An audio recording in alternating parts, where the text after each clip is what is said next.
पत्रस पहला अध्याय में बाइबल में लिखा है, जो 14 वचन मैं केंद्रित करना चाहता हूँ। वहां पर संसार की इच्छा, अभिलाषा और लालसा, जो भी कहो, चाह, प्रलोभन कहां से आते हैं? संसार की ओर से आते हैं।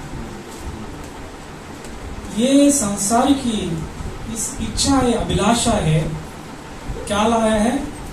भ्रष्टाचार, करप्शन, इंग्लिश में बोलते हैं करप्शन, डिस्ट्रक्शन, नाश, विनाश, ये संसार पे ले आया। किसके वजह से आया? जो अभिलाषा है जो संसार में है। इसलिए उनसे बचने के लिए परमेश्वर ने वादा दिया। उसमें अंग्रेजी में लिखा है exceedingly great and precious promises. Hindi में लिखा है बहुत बहुमूल्य, अनमोल प्रतिज्ञाएं उसने दिया है। ये प्रतिज्ञाएं, ये वादा है प्रभु ने दिया है, ताकि हम वो संसार में अभिलाषा के द्वारा आया हुआ उस भ्रष्टाचार से हमको बचने के लिए उसने वादा दिया है। और उस वादा के वजह से, उसके माध्यम से हम परमेश्वर की दैवीय स्वभाव में समभागी। समझ रहे हो? हम पापी मनुष्य है, हमारे अंदर पाप है, लेकिन परमेश्वर के उस दैवीय स्वभाव में हम कैसे सहभागी बनेंगे? ये कैसा संभव है? एक पापी व्यक्ति परमेश्वर के स्वभाव परमेश्वर का स्वभाव कैसा हो सकता है? उसमें हमें भागीदार बनाया उस वादा के द्वारा। हम देखते हैं संसार के प्रलोभन है, बाइबल कहती है इसके माध्यम से दुनिया में भ्रष्टाचार आया, और उस भ्रष्टाचार और विनाश से बचने के लिए अब देखिए, जब परमेश्वर ने आदम को बनाया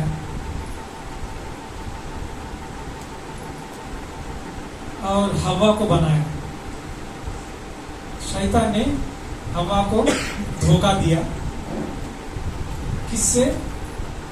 वो जो आशा है, आंखों की अभिलाषा, शरीर की अभिलाषा और जीवन का घमंड। उसने दिखाया ये फल बहुत अच्छा दिख रहा है।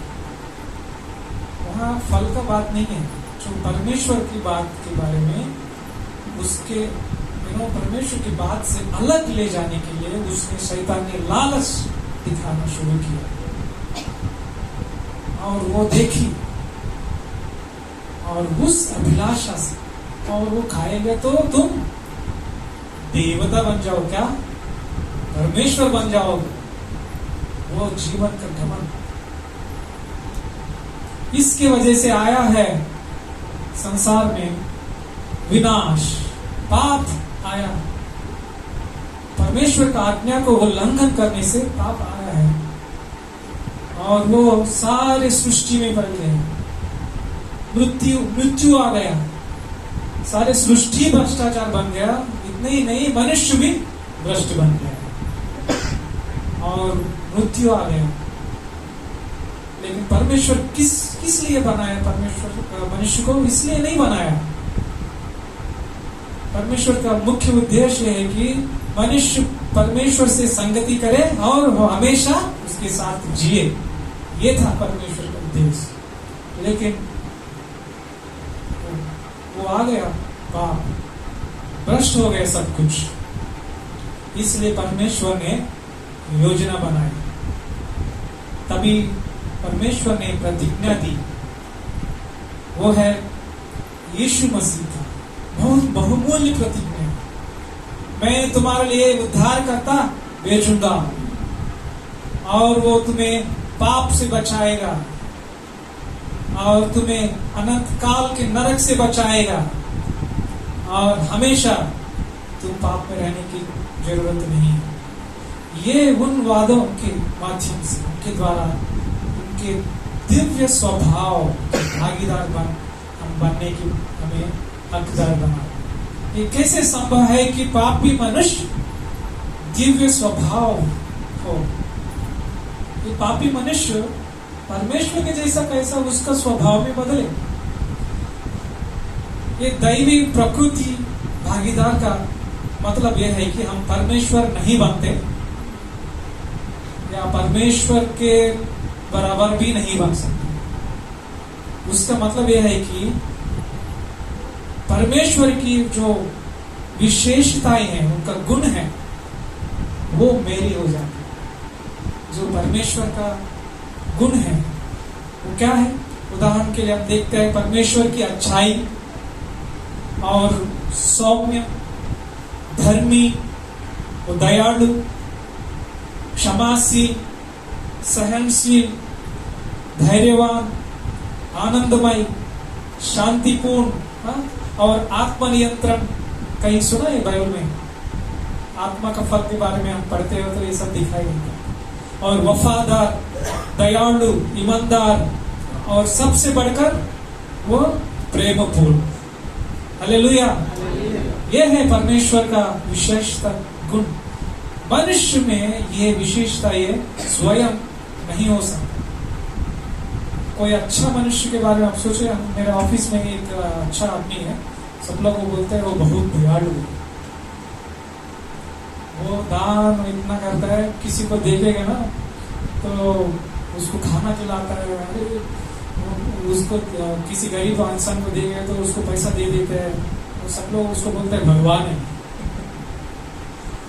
लेकिन मनुष्य कभी खाली थोड़ा दया दिखाने से बना, लेकिन उसके अंदर पाप है, वो पापी।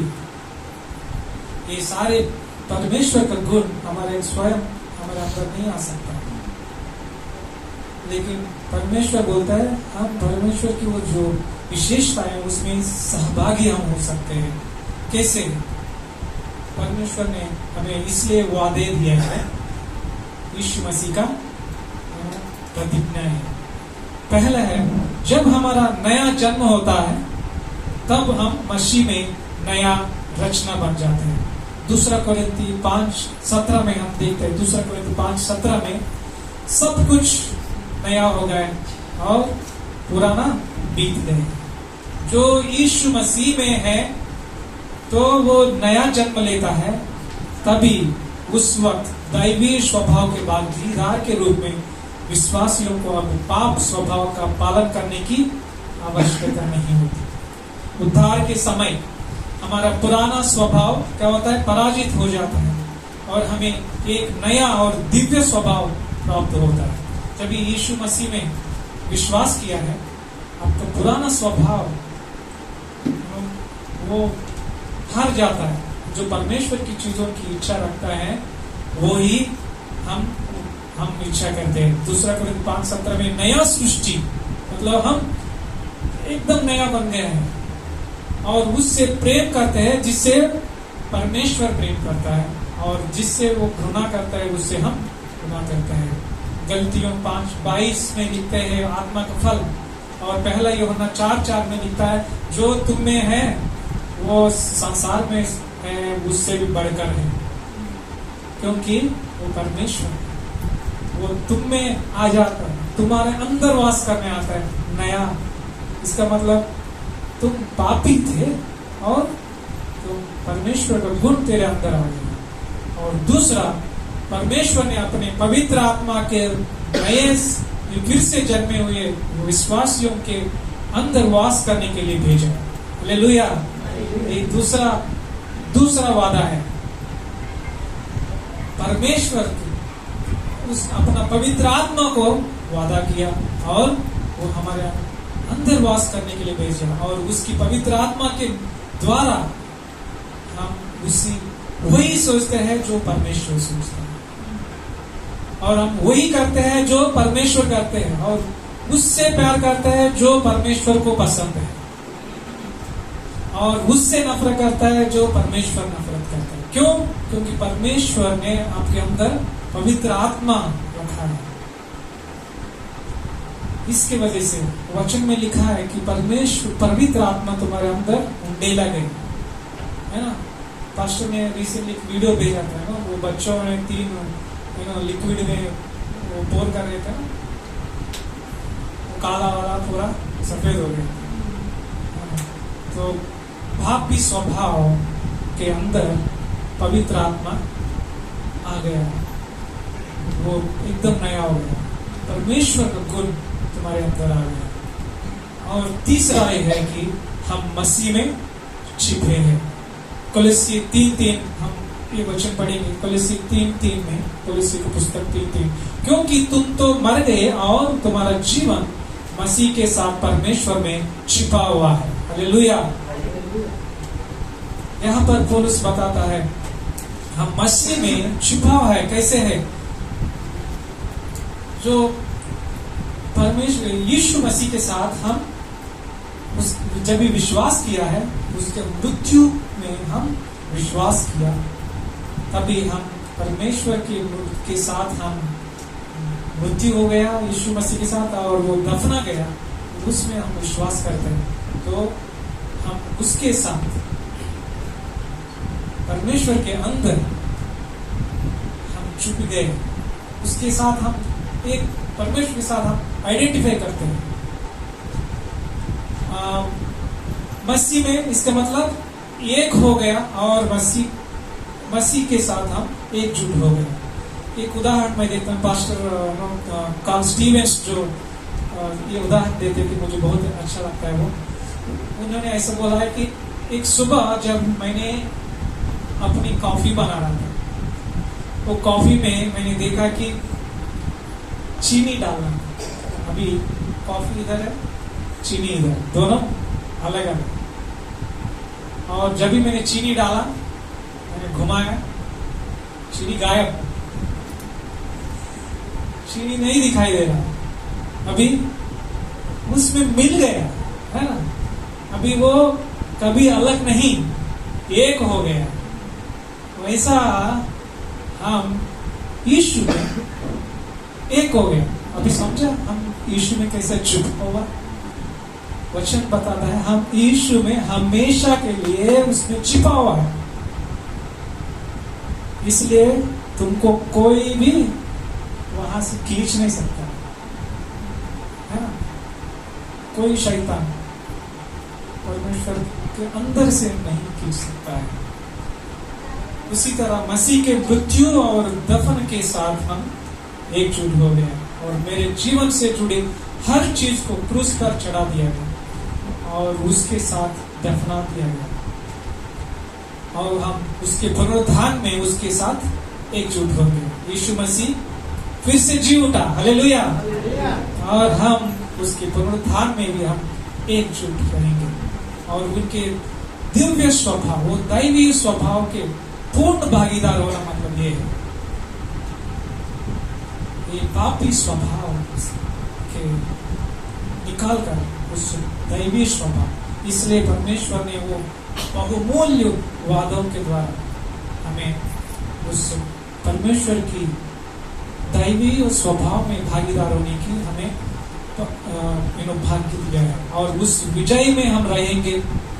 उस विजय में जो हम जिएंगे, जो कलवरी क्रूस पर यीशु ने हमारे लिए हासिल की थी, और पवित्र आत्मा के द्वारा हम उनके दिव्य स्वभाव में हम भाग लेंगे। समझे?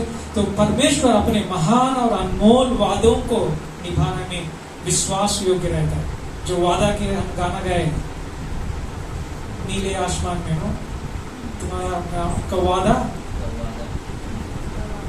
ना रहेगा अधूरा, होता है पूरा हमेशा, है ना।